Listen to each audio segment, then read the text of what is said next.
ओम कृष्णाय वासुदेवाय हरे परमात्मने प्रणताकलेश नाशाय गोविंदाय नमो नमः। ओम क्रीम कृष्णाय नमः। आज की कथा में आप सभी भक्तों का हार्दिक स्वागत है।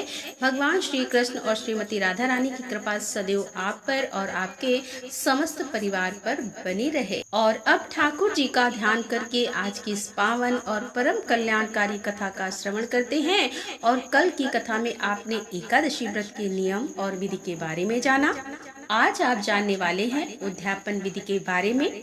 एकादशी व्रत का उद्यापन कब और कैसे करना चाहिए, इस विषय में भरद्वाज ऋषि कहते हैं कि विधि पूर्वक 1 वर्ष तक एकादशी व्रत का पालन करना चाहिए। कहने का मतलब है जब तक आपका 1 वर्ष पूरा ना हो तब तक आप विधि पूर्वक एकादशी का व्रत कीजिए और वर्ष पूरा होने पर आपको उद्यापन करना है।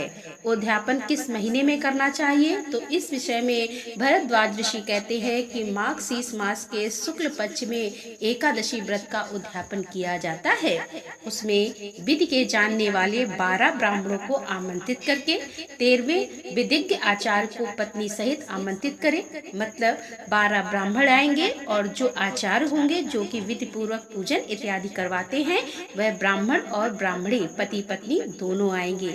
इस प्रकार से 13 ब्राह्मण हो जाएंगे और 1 ब्राह्मणी हो जाएंगी। यजमान स्नान करके पवित्र होकर श्रद्धा एवं इंद्रिय संयम पूर्वक 5 अर्घ और वस्त्र आदि सामग्रियों से आचार्य आदि का पूजन करें। तत्पश्चात आचार्य उत्तम रंगों से चक्र और कमल संयुक्त सर्वतोभद्र मंडल बनवाए। उस मंडल को श्वेत वस्त्र से आवेष्टित करें। फिर पंच पल्लव और पंच रत्न से युक्त कपूर और अगरू के सुगंध से वासित जल पूर्ण कलश को लाल कपड़े से वशिष्ठ करके उसके ऊपर तांबे का पूर्ण पात्र रखे। साथ ही उस कलश को फूलों की मालाओं से आवेष्टित करे और उसे सर्वतोभद्र मंडल के ऊपर स्थापित कर दे। कलश के ऊपर भगवान श्री लक्ष्मी नारायण की स्थापना करें और तदंतर सर्वतोभद्र मंडल में 12 मासों के अधिपतियों को स्थापना करके अखंड व्रत की पूर्ति के लिए उनका पूजन करना चाहिए। मंडल से पूर्व भाग में शुभ शंख की स्थापना करते हुए कहें कि हे पापजन्य, तुम पहले समुद्र से उत्पन्न हुए, फिर भगवान विष्णु ने तुम्हें अपने हाथों में धारण किया, संपूर्ण देवताओं ने तुम्हारे रूप को संवारा है, तुम्हें नमस्कार है। इस प्रकार शंख की स्थापना और पूजा करने के बाद सर्वतोभद्र मंडल से उत्तर दिशा में हवन के लिए वेदी बनावे और संकल्प पूर्वक वेदोक्त विष्णु संबंधी मंत्रों से हवन करें। फिर भगवान विष्णु की प्रतिमा का स्थापना और पुरुष सूक्त एवं पौराणिक शुभ मंत्रों से उसका पूजन करें। नैवेद्य चढ़ावे, धूप दीप आदि भेंट करके आरती उतारें। फिर यक्ष कर्दम अर्थात कपूर, अगरू, कस्तूरी और कंकल से बनाए हुए अंग लेप से पूजा करके परिक्रमा करें। ब्राह्मणों से स्वस्थ वाचन कराकर नमस्कार करें। उसके बाद ब्राह्मणों को आचार्य आदि क्रम से वैदिक मंत्रों का जप करना चाहिए। जप के लिए पव, मान, शक्त, मंडल, ब्राह्मण, मधु, वाता, रितायन मंत्र, तेजोश, शुक्र, ज, वाचम, ब्रह्म पवित्र, वंतमूरी और विष्णु और महर्षि इत्यादि वैदिक संगतों द्वारा मंत्र श्रेष्ठ माने गए हैं। जप के अंत में भगवान विष्णु का कलश के ऊपर स्थापना करना चाहिए। फिर सवेरे दिन निकलने पर हवन करना चाहिए। यज्ञ अग्नि क्रिया परायण पुरुष पहले पात्र स्थापना करके विधि पूर्वक पूजा करने के पश्चात स्तुति करे। उसके बाद अपनी शाखा के ग्रह सूत्र में बताई हुई विधि के अनुसार चरु पूर्वक होम करे। चरु 2 पात्रों में तैयार करे। फिर पुरुष शक्त के मंत्र से चरु की 16 आहुतियां तथा घृत युक्त पायस द्वारा 4 बार श्रेष्ठ आहुति प्रदान करें। उसके बाद प्रादेश मात से अर्थात अंगूठे से लेकर तर्जनी तक की लंबी 100 पलाश की संध्याएं लेकर उन्हें घी में डुबो दे और इदम विष्णु विचक्र में इत्यादि मंत्रों से कर्म की सिद्धि के लिए उनका हवन करे। संध्या की 100 आहुति देने के बाद तिल की 200 आहुतियां दे। इस प्रकार वैष्णव होम करके ग्रह यज्ञ प्रारंभ करें। उसमें भी क्रमशः समिधा होम, चरु होम और तिल होम करने चाहिए। तत्पश्चात स्वस्ति वाचन कराकर पूजन करे। फिर ऋतुज को दक्षिणा दे और भगवान की प्रसन्नता के लिए ब्राह्मण को एक दूध देने वाली गौ तथा सुंदर बैल दे। तदंतर ब्राह्मणों को 13 पद दान करे। शपथ आचार्य को अर्थात जिस ब्राह्मण को आपने पति पत्नी दोनों को जोड़े से बुला रखा है उन्हें वस्त्रों से संतुष्ट करे और धन सहित महादान दे। और पारण कर लेने पर रात को ब्राह्मणों को जल से भरे हुए वस्त्र, वशिष्ठ और 25 कलश दान करे।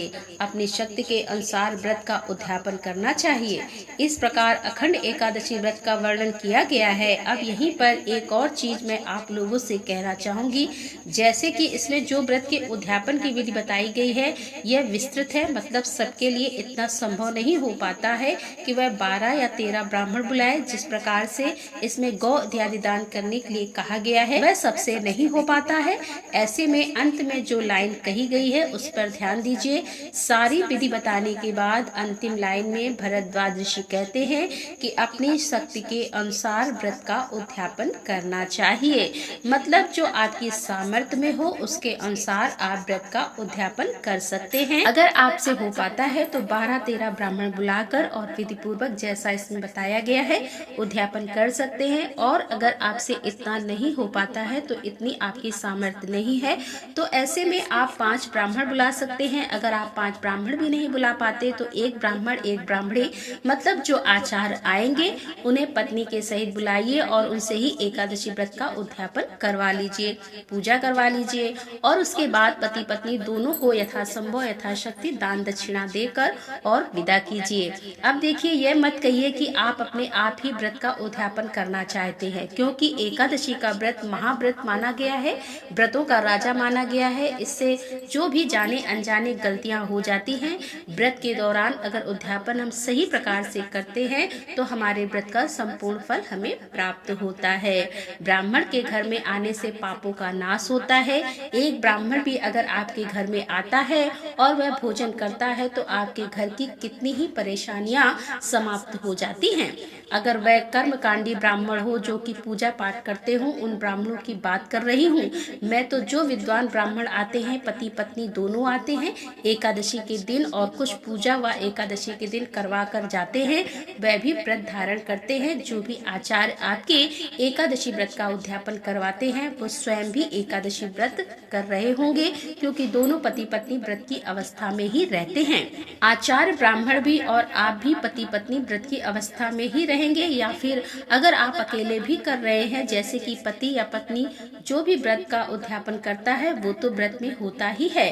ब्राह्मण आचार्य जो आते हैं पति पत्नी वो भी व्रत में होते हैं, मतलब यह नियम है कि फिर एकादशी के दिन आकर वह कुछ पूजा करवा कर जाते हैं और पूजा कराने के बाद फलाहार करेंगे। आप ही के घर पर जो भी उद्यापन करवाते हैं उनके घर पर वो फलाहार करते हैं।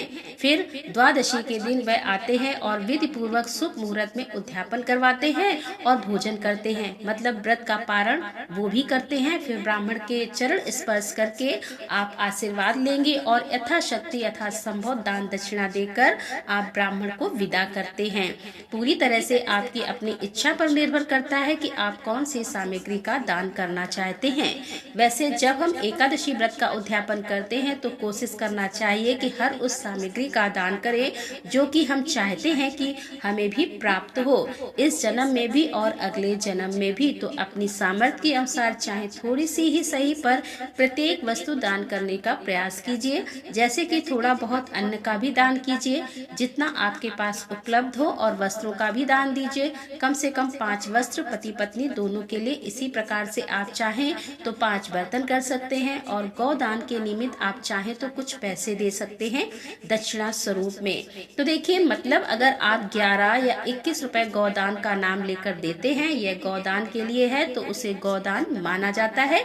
और ऐसा मत समझिए कि आप 10 या 20,000 रुपए देंगे तभी गोदान माना जाएगा। तो मतलब कहने का यह है कि अपनी शक्ति सामर्थ्य के अनुसार आप कुछ पैसे ब्राह्मण को यह कहकर दीजिए कि यह गोदान के लिए है। इसके साथ ही अपनी सामर्थ्य के अनुसार कुछ फल, कुछ मिठाइयों का भी दान आपको एकादशी व्रत के उद्यापन में करना चाहिए। तो कौन सी सामग्री कितनी संख्या में देनी है, कितनी मात्रा में देनी है, ये पूरी तरह से आपकी सामर्थ्य पर निर्भर करता है। मतलब सामर्थ्य के अनुसार सामग्री कम या ज्यादा कर लीजिए, लेकिन हर सामग्री देने का प्रयास कीजिए और उद्यापन ब्राह्मण के द्वारा ही करवाइए, क्योंकि ब्राह्मण जब आएंगे तो विधि विधान से हवन इत्यादि भी करवा देंगे, पूजा भी करवा देंगे, आपसे क्षमा प्रार्थना इत्यादि मंत्रों के द्वारा करवाते हैं। और सबसे बड़ी बात, ब्राह्मण आपके घर में आएंगे, भोजन करेंगे, फलाहार करेंगे, तो उसका भी पुण्य फल आपको प्राप्त होगा। आप जो उनके चरण स्पर्श करके आशीर्वाद लेंगे उसका भी पुण्य फल आपको प्राप्त होगा।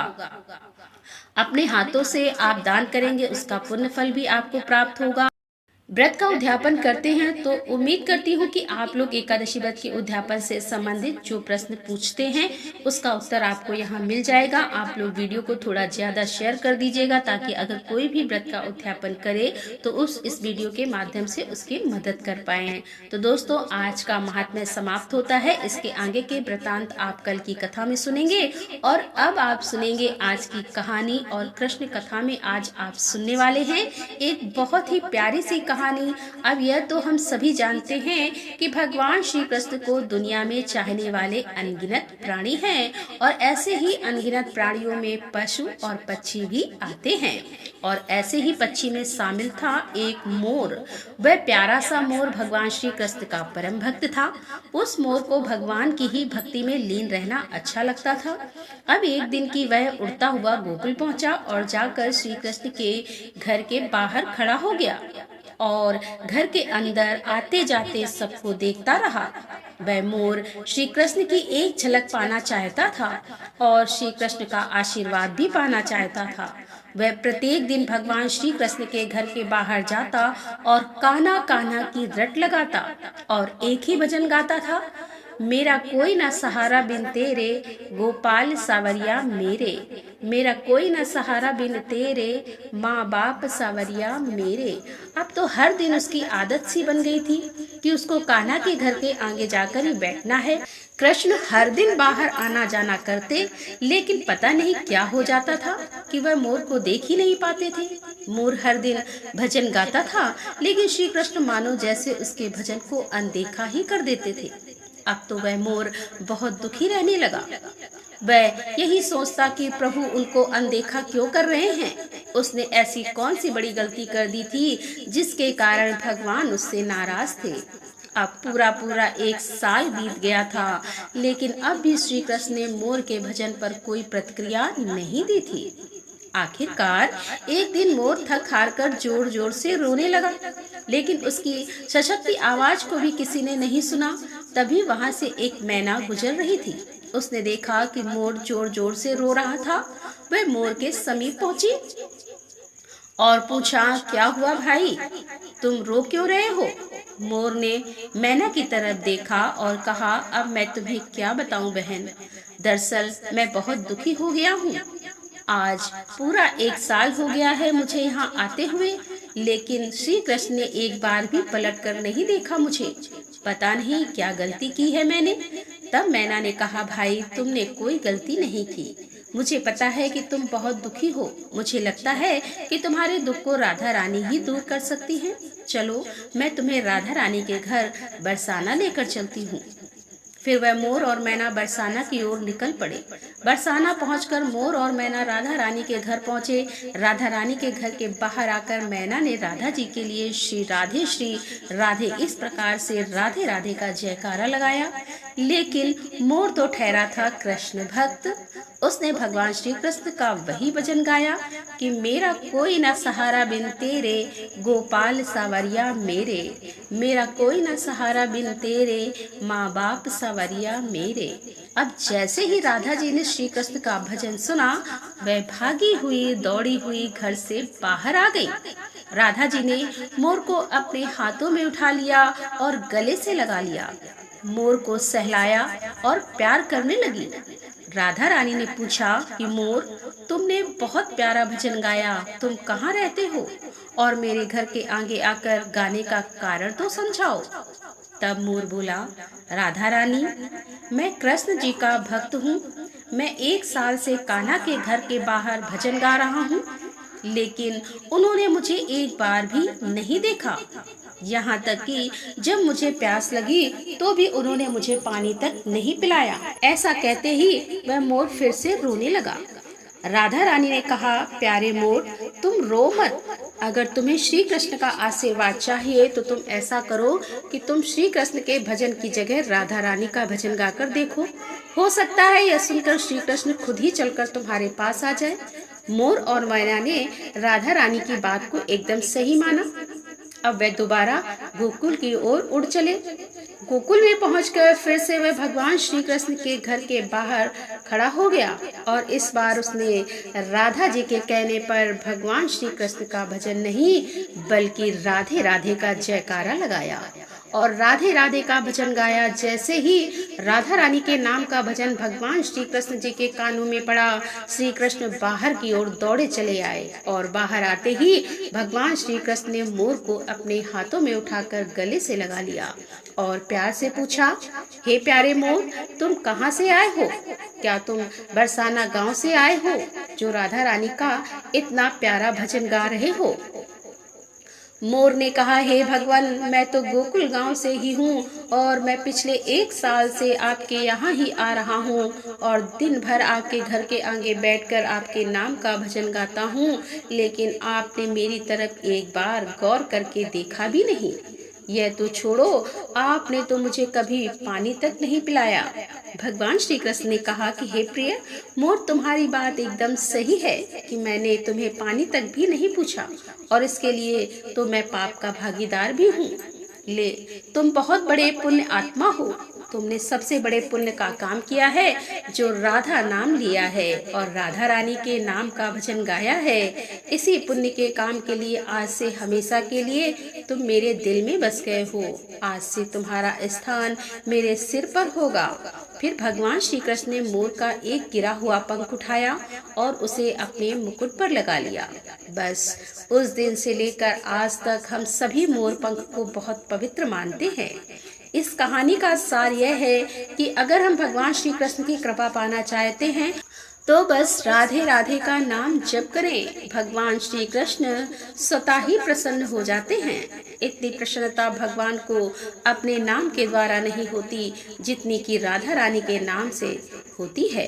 कहानी अच्छी लगी हो तो कमेंट बॉक्स में राधे राधे लिखना बिल्कुल मत भूलिए। तो दोस्तों, ये थी आज की कथा पसंद आई हो तो लाइक कीजिए, शेयर कीजिए और हमारे चैनल पर पहली बार आ रहे हैं तो हमारे चैनल को सब्सक्राइब कर लीजिए। मिलते हैं अगले वीडियो के साथ, तब तक के लिए राधे राधे। जय श्री कृष्णा, हर हर महादेव, जय भोलेनाथ की।